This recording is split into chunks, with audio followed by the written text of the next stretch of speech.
আসসালামু আলাইকুম।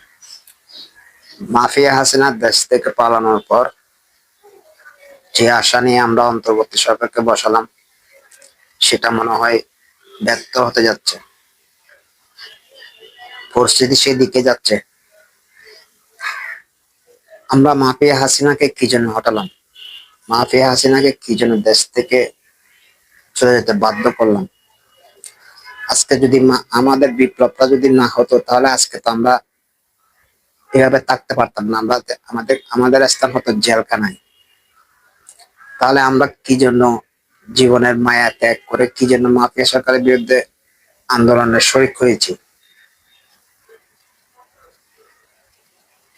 আমরা কি উদ্দেশ্য নিয়ে মাফিয়া সরকারকে হটিয়েছিলাম? আমাদের আকাঙ্ক্ষাটা কি ছিল? জনগণ কেন রাস্তায় নেমে এসেছিল সেদিন?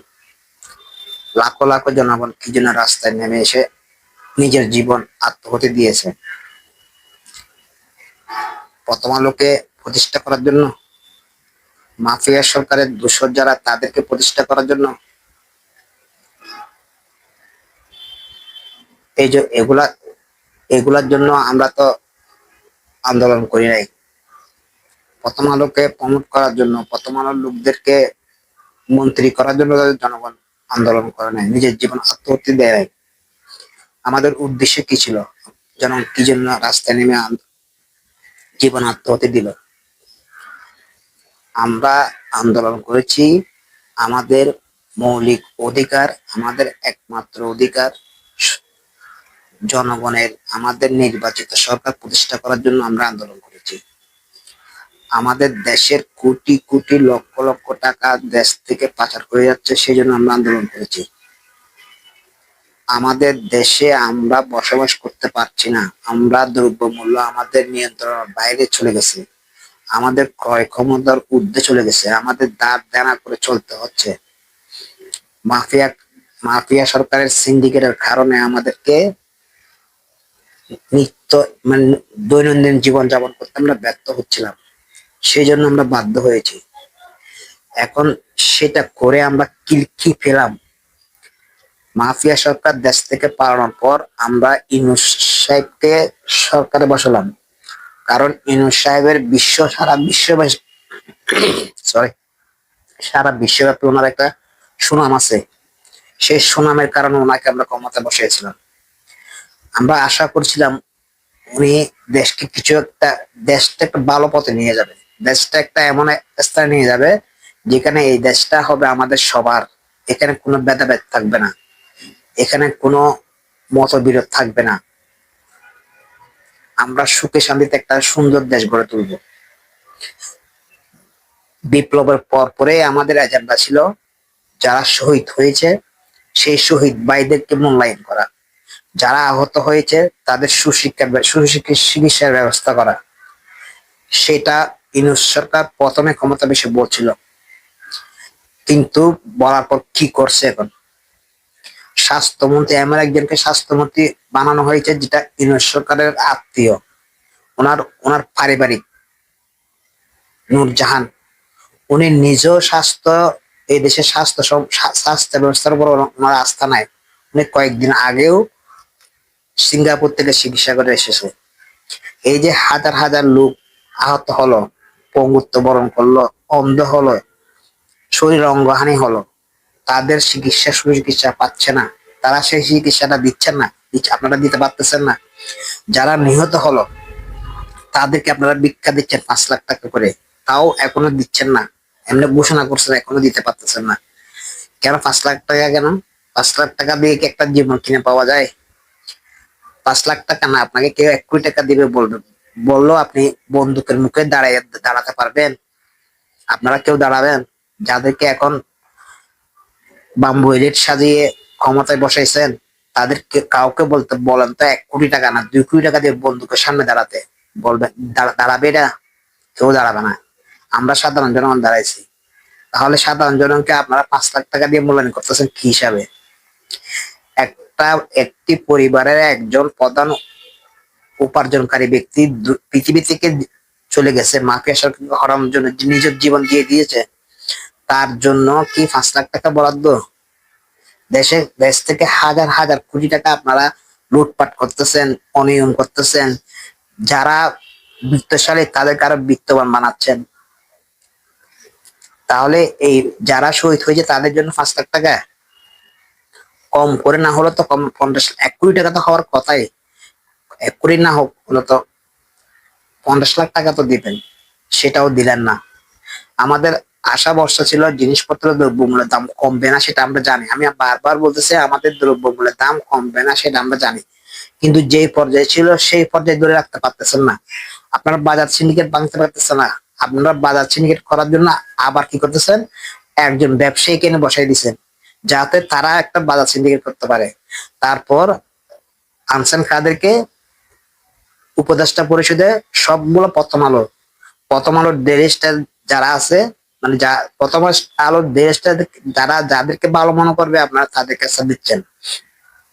ইউনিট সরকার গঠিত হয়েছে 8 তারিখ, 9 তারিখ কিংবা 10 তারিখ যখন সাংবাদিকদের সাথে আলোচনা করছে ইউনিট সরকার, আলোচনা শেষে যখন মাহবুব সালাম বললো আমরা এই সরকারকে 3 বছর টাকার অনুরোধ করেছি, তখনই আমি বুঝতে পারছি এই সরকার ভিন্ন খাতে যাবে। এই সরকার জনগণের পার্স বুঝে কাজ করবে না, শহীদের রক্তের মূল্য দিবে না। আমি তখনই বুঝছিলাম, কারণ ক্ষমতা এমন একটা জিনিস, এর লোভ কেউ ছাড়তে পারে না।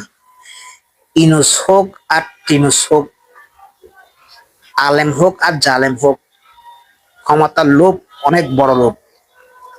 যার যত আছে সে তত আরো বেশি চায়, যার যত আছে সে তত বেশি চায়। আমার আছে, আমার এটা দিয়ে হচ্ছে না, আমার আরো লাগবে। কিদা ওদের কিদা এত বেশি, ইনুস সাহেবরা এত কিদা বেড়ে গেছে, এটা বলার মতো না। ইনুস সাহেব যদি এত ভালো মানুষ হতো তাহলে উনি ক্ষমতায় এসে উনার মামলাটা খারিজ করতো না। উনি বলতো যে ঠিক আছে আমার মামলাটা চলবে, যেমন এখন খালেদা জিয়ার মামলাগুলো চলতেছে, মামলাগুলো চলবে, আইনের মাধ্যমে আমি আদালত থেকে রেহাই পাবো। সেটা উনি করেন নাই। ওনার বিরুদ্ধে কত কোটি টাকার একটা অভিযোগ ছিল, সে সে মামলাটা খারিজ করা হয়েছে কেন, সেটা আইনের মাধ্যমে নিষ্পত্তি হতে পারতো না, সেটা করেন নাই। কিন্তু বাদ বাকি যারা 16 বছর 17 বছর ধরে নিষ্পেষিত হচ্ছে, নির্যাতিত হয়েছে, তাদের মামলাগুলো টিকে রেখে দিয়েছেন। আর ইউনূস সাহেব ভালো করতে হলো, ইউনূস সাহেবের যে ইমেজটা ছিল সেটা ধ্বংসের পথে এখন। উনি বুঝতেছেন না ওনার ওনার ওনার সে কেরিয়ার, ওনাকে যে সারা বিশ্ব একটা অন্য দৃষ্টিতে দেখতো, সেটা এখন ধ্বংসের পথে। উনি এখন ধ্বংসের পথে চলে আসছে। লোভ লালসা মানুষকে অন্ধ করে দেয়। ইউনূস সাহেবেরও ঠিক একই অবস্থা হচ্ছে। তা না হলে উনি বেছে বেছে বেছে বেছে প্রথম আলো থেকে কেন দিচ্ছে? যারা মাফিয়া সরকারের দূষক ছিল তাদেরকে কেন উনি ক্ষমতা বসাচ্ছে? দেশে কি আর লোক নাই? দেশে কি লোকের অভাব পড়ছে? দেশে দেশে কি শিক্ষিত লোকের অভাব পড়ছে? তারপর উনি ওনার প্রতি জনগণের আকাঙ্ক্ষা ছিল একটা নির্বাচন দিবে, সুষ্ঠু একটা নির্বাচন দিবে। উনি নির্বাচনের কোনো রূপ নামে ঘোষণা করতেছে না। উনি দেশে কি করতে হচ্ছে সেটাও বলতেছে না। দৃশ্যত কোনো সংস্কার চোখে পড়তেছে না, দৃশ্যত কোনো কার্যকলাপ চোখে পড়তেছে না, দৃশ্যত কোনো উন্নয়ন চোখে পড়তেছে না। শুধু তো চোখে পড়তেছে কি, বাম্বু উইলেট, প্রথম আলো রেল স্টেশন থেকে উপদেষ্টা আনা, এই আনা সে আনা, ওইটা নিষিদ্ধ, অমুক নিষিদ্ধ, ওইটা বাদ ওইটা বাদ ওইটা বাদ ওইটা বাদ। অথচ যেগুলা জনগণের ধারণা, যেগুলো জনগণ চেয়েছিল, মাবিয়া সরকার যারা আমাদেরকে 6 বছর ধরে নির্যাতন করেছে, ওবায়দুল কাদের, তারপর হাসান মাহমুদ, তারপর আসাদুজ্জামান খান কামাল, আরাফাত, তারপর বিপ্লব, হারুন, তার মনিরুল, এদের সবাই কেউ দেশ থেকে পালাতে পারে নাই। সবাইকে দেশ থেকে পালিয়ে যেতে সাহায্য করছেন আপনারা, করছেন আপনাদের প্রশাসন করছে, ইউনূস সরকারের প্রশাসন করছে। এরা সবাই দেশে ছিল। হাসান মাহমুদ গ্রেপ্তার পত্রিকায় আসছে, তারপর আরাফাত গ্রেপ্তার পত্রিকায় আসছে, পরে হাওয়া হয়ে গেছে। মনিরুল চাকরি থেকে রিজাইন দিয়ে দেশে ছিল, দেশে থেকে সাংবাদিকদের সাক্ষাৎকার দিয়েছে, তারপর দেশ থেকে হাওয়া হয়ে গেল। আসাদুজ্জামান খান কামালকে একটি বাড়িতে দেখা গেল, তারপর দেশ থেকে হাওয়া হয়ে গেল। এই সবগুলা করছে ইউনূস সরকারে, এদেরকে সুবিধা দিয়েছে দেশ থেকে পালানোর জন্য। এরা এখন বাঘ যুগ করে খাচ্ছে ক্ষমতাকে। এরা ক্ষমতা এখন ইউনূস সরকারের মতিগতি যা দেখা যাচ্ছে, এখন ক্ষমতা ছাড়বে না। এরা ক্ষমতা ছাড়বে, ওরা একটা কিংস পার্টি করার চিন্তা ভাবনা করতেছে। আমি আগেও বলছি এরা একটা কিংস পার্টি করবে ছাত্রদের দিয়ে।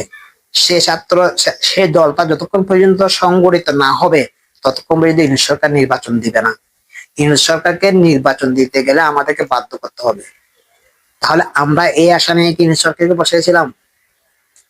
আশা করি ইউনিট সরকারের শুভ বুদ্ধি উদয় হবে। এসব যেগুলা করতে চাচ্ছেন এগুলা থেকে সরে আসবেন। আমাদের ভাইরা যারা শহীদ হয়েছে, যারা জীবন দিয়েছে, তাদের রক্তের সাথে বেইমানি করবেন না, তাদের রক্তের সাথে তামাশা করবেন না। দয়া করে তাদেরকে শান্তিতে থাকতে দিন। যারা শহীদ হয়েছে তাদের রক্তের মর্যাদা দিন। আর যদি না পারেন ক্ষমতা ছেড়ে চলে যান। আপনি আপনি নিজে তো বলছেন, আপনি নিজে বলছেন যখন আপনার কাজে আমরা সন্তুষ্ট হব না বললে আপনি চলে যাবেন। আমরা এখন বলতেছি আপনার কাজে আমরা সন্তুষ্ট না, আপনার কাজে আমরা সন্তুষ্ট না। আপনি দৃশ্যে তো কোনো অগ্রগতি করতে পারেন নাই।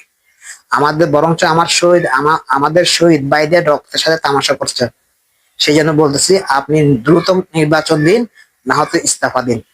আমাদেরকে মুক্তি দিন, আমাদেরকে ডাল ভাত খেয়ে বেঁচে থাকার সুযোগ দিন।